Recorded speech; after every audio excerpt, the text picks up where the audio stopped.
Bonjour, vous êtes avec Pardieu pour l'Expert Game Award. Aujourd'hui, nous allons parler de Sierra West, un jeu de Jonathan Pack-Quentin, édité chez Pixie Games, qui va nous proposer d'aller dans l'Ouest, évidemment, pour aller développer nos trappeurs, nos colons et tout ça, chercher des ressources dans les montagnes et puis améliorer notre campement pour avoir des cabanes en rondins qui sont un petit peu plus intéressantes. On va aller trapper, on va aller cueillir des pommes, on va aller faire des choses différentes. Parce que le jeu me propose déjà de base 4 modules. Donc on va avoir dès le départ à choisir entre les 4 modules pour voir si on veut plutôt faire de la cueillette de pommes, aller pêcher, aller chasser les bandits ou encore aller dans les mines profondes, faire exploser un petit peu des galeries et récupérer toutes les ressources de la terre. Ici j'ai fait une mise en place pour la version initiale, à savoir la cueillette des pommes, et donc on va avoir un plateau de cartes ici qui représente la montagne, donc une mise en place pour 3 joueurs ici où on va avoir des cartes qui vont se chevaucher jusqu'en haut. Certaines cartes ont un petit marqueur pomme, ce sont des cartes qui vont définir en fait la fin de partie. Quand toutes les cartes pommes auront été récupérées du jeu, eh bien ça déclenchera la fin de partie. On va terminer un tour et en cours et on va faire un tour supplémentaire pour tous les joueurs. Et ça, dans chaque module, on va avoir ses propres cartes de montagne qui vont être placées ici. Sinon, globalement, les règles que je vais expliquer, à part les spécificités de chaque module, sont les mêmes pour l'ensemble du jeu Sierra West. On commence ici dans son campement avec 2 petits bonhommes que sont le trappeur et le trappeur, tandis qu'on a un pionnier qui va gravir la montagne. Un chariot qui se trouve ici, qui va devoir avancer au fur et à mesure du temps sur le parcours.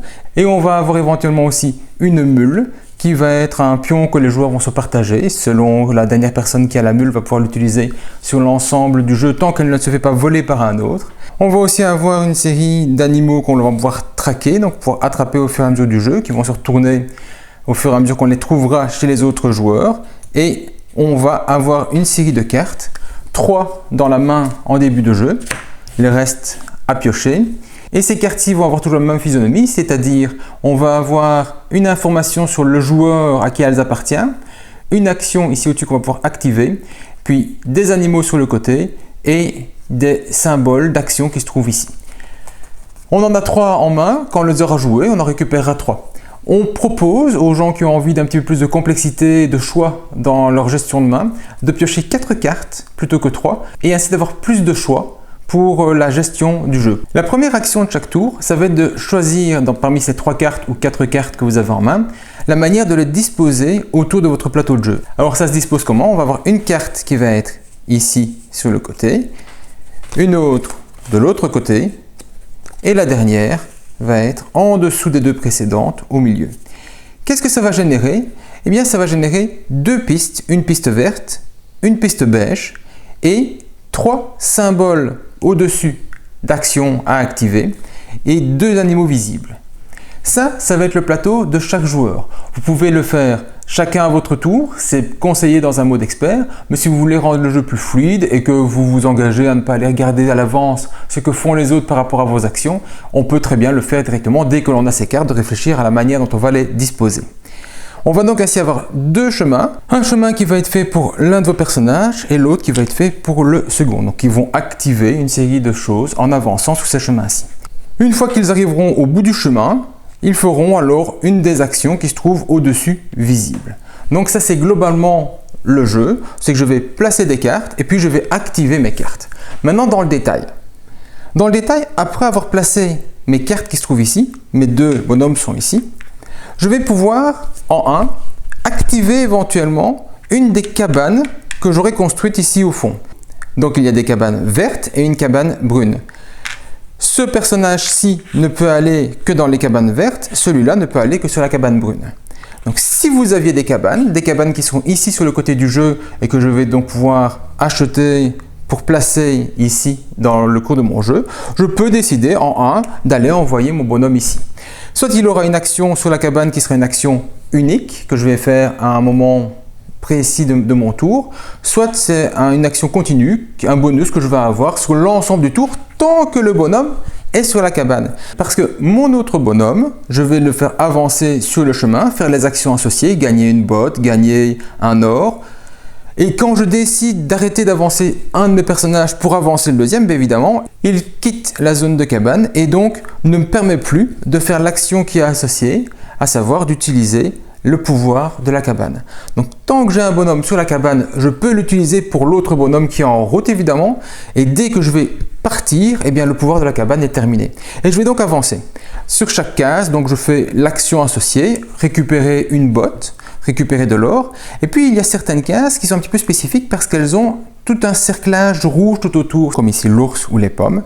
Ce sont des actions obligatoires, je ne peux pas les sauter, sinon une autre action, je peux décider de ne pas faire l'action, je n'ai pas besoin de la ressource associée, c'est rare, mais ça peut être fait sur des bottes où je ne peux ne pas construire quelque chose, je n'ai pas les moyens. Tandis que les actions avec un cerclage rouge, elles sont obligatoires. Et bien celle-ci par exemple, c'est 2 pommes rouges, 2 pommes vertes, ça va faire seulement progresser le marqueur de 2 à ce niveau-ci. Et je vais continuer, je peux très bien m'arrêter là, puis faire l'action du suivant, continuer à avancer. Ici, il y a 2 tuiles spéciales avec le brun. Ce sont des tuiles payantes, c'est-à-dire que si je veux faire cette action-ci, je dois payer quelque chose. Ce sont des ressources. On voit un empilement de 3 ressources. Et bien ces 3 ressources ici, ce sont les 3 ressources de base que sont le bois, la viande et la pierre. On a l'or ici qui est une ressource spéciale au niveau du jeu, ce sera un point de victoire en fin de jeu. On a des bottes que sont des jetons bottes par paire, ce sera un point de victoire en fin de jeu si vous les avez aussi. Mais on ne va pas les utiliser alors pour les actions spéciales. Ce ne sont pas des jokers qu'on peut utiliser comme l'on veut. Donc l'or n'est pas utilisé comme joker ici. Et donc ici, si je veux faire une action comme une pelle ici, je vais devoir payer 2 ressources. L'ours qui est spécial ici n'apporte rien du tout. C'est une action obligatoire, elle est cerclée de rouge. Donc je dois obligatoirement m'arrêter sur lui et payer une ressource pour continuer. Si je m'arrête là-bas, je ne sais pas payer la ressource, eh bien je ne pourrai pas faire progresser mon bonhomme jusqu'à la fin de la ligne. Quand je suis arrivé à la fin de la ligne, je peux aller ici sur une des 3 positions disponibles pour aller activer une fois le symbole qui est associé, éventuellement plusieurs fois s'il y a un symbole infini, et donc faire l'action, payer quelque chose pour gagner autre chose.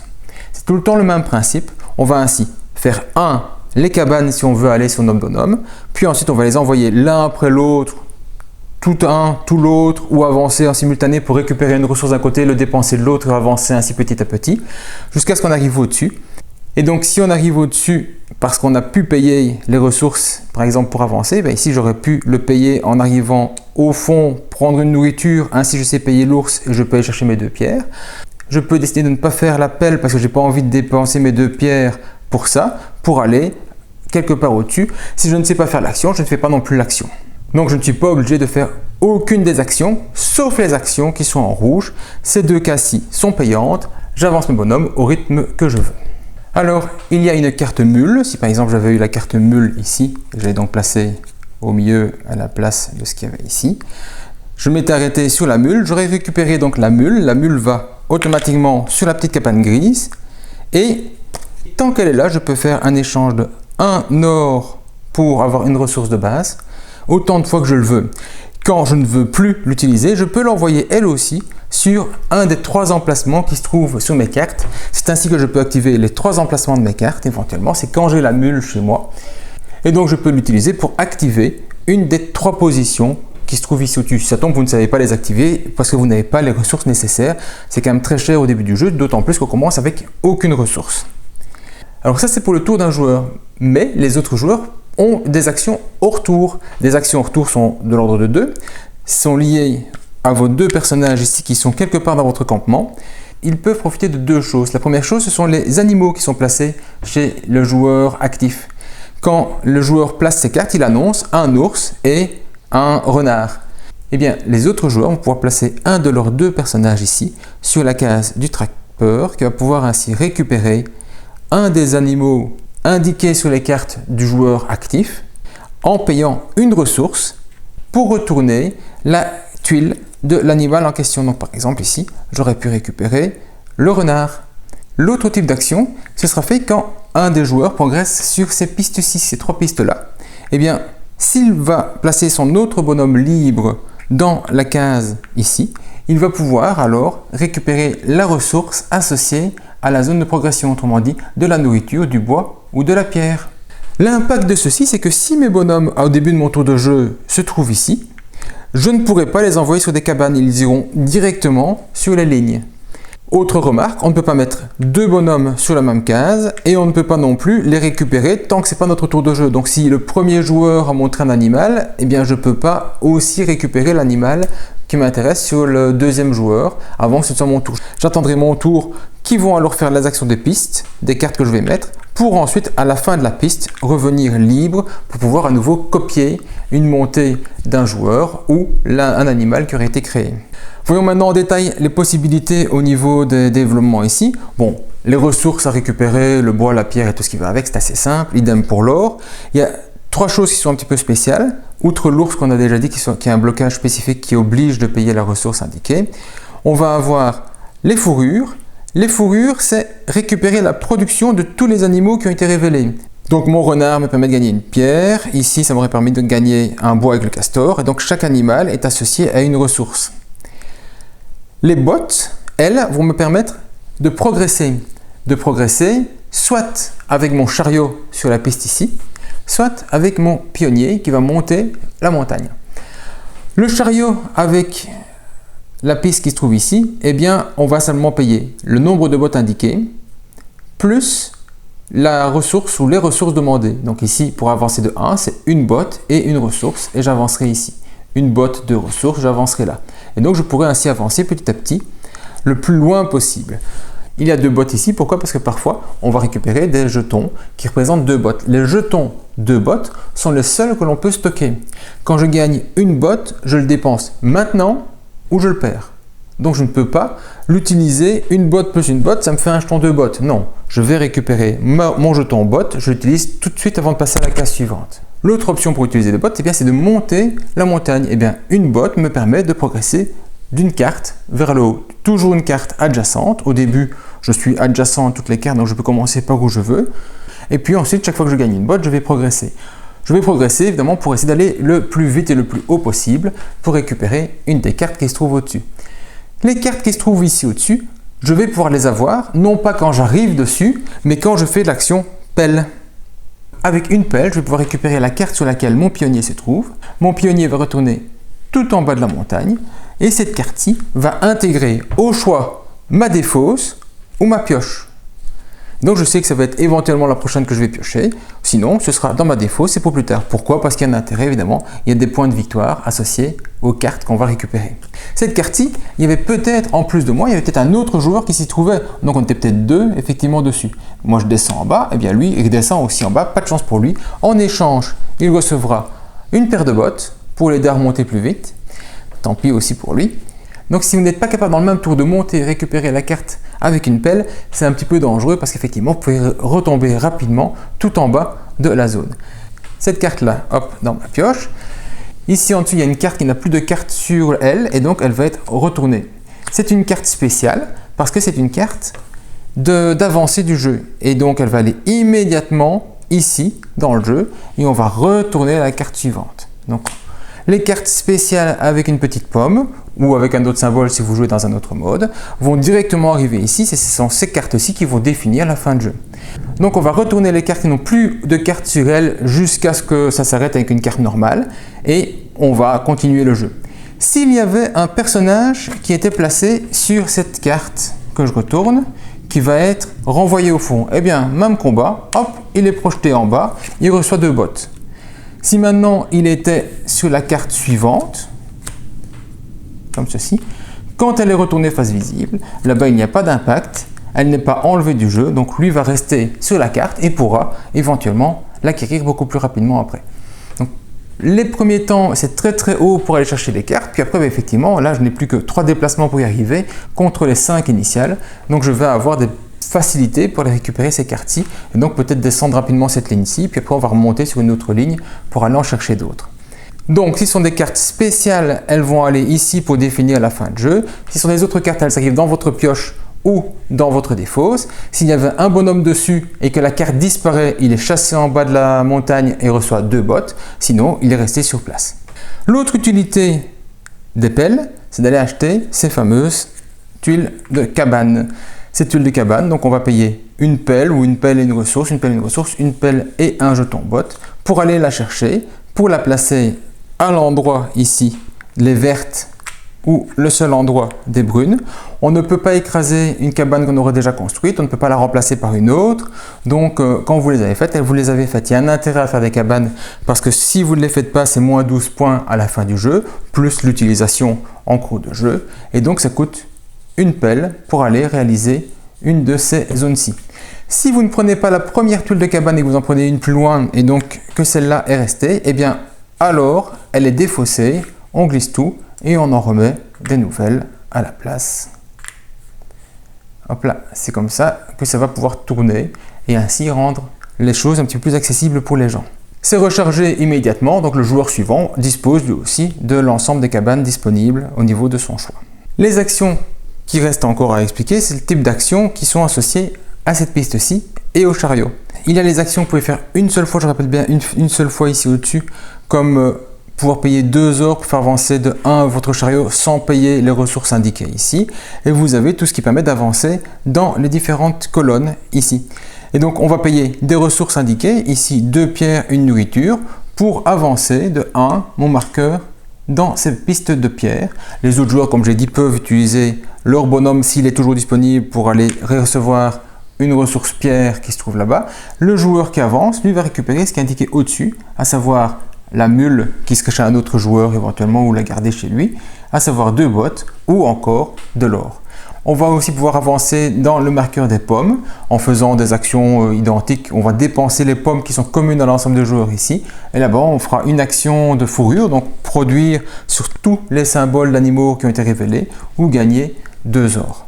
Une carte spéciale qui est vraiment associée au jeu des pommes, c'est l'action de récolter ce qui se trouve sur la piste. Donc on a une symbole ici avec une petite main et une pomme. Et bien cela va dépendre de la position de votre chariot et on va récupérer des pommes. Donc on va faire progresser le marqueur d'autant de pommes qui se trouvent en dessous et à gauche de votre chariot. Et donc on va augmenter ces marqueurs pommes ici, qui seront utiles avec des actions comme ceci, de dépenser 3 pommes au choix de n'importe quelle couleur pour gagner de l'or pour votre gestion personnelle. Une fois qu'on a joué, qu'on a fait ces actions, on récupère les 3 cartes qui vont à la défausse, on en repioche 3 nouvelles, éventuellement avec des nouvelles cartes que vous avez récupérées de la montagne, et on va continuer ainsi jusqu'à ce que toutes les cartes ont été placées ici. On sait à l'avance où est-ce qu'elles se trouvent, donc on peut accélérer la fin de jeu quand on arrive à avoir pris déjà ces 2 pommes-ci. On sait qu'il n'y aura plus que ces 2-là qui vont être à révéler pas à prendre. Donc il faut juste avoir enlevé les 2 cartes qui se trouvent ici au-dessus et ce sera alors assez rapide pour la fin du jeu. On termine donc le tour en cours et on rejoue une fois supplémentaire pour peu que l'on sache le faire.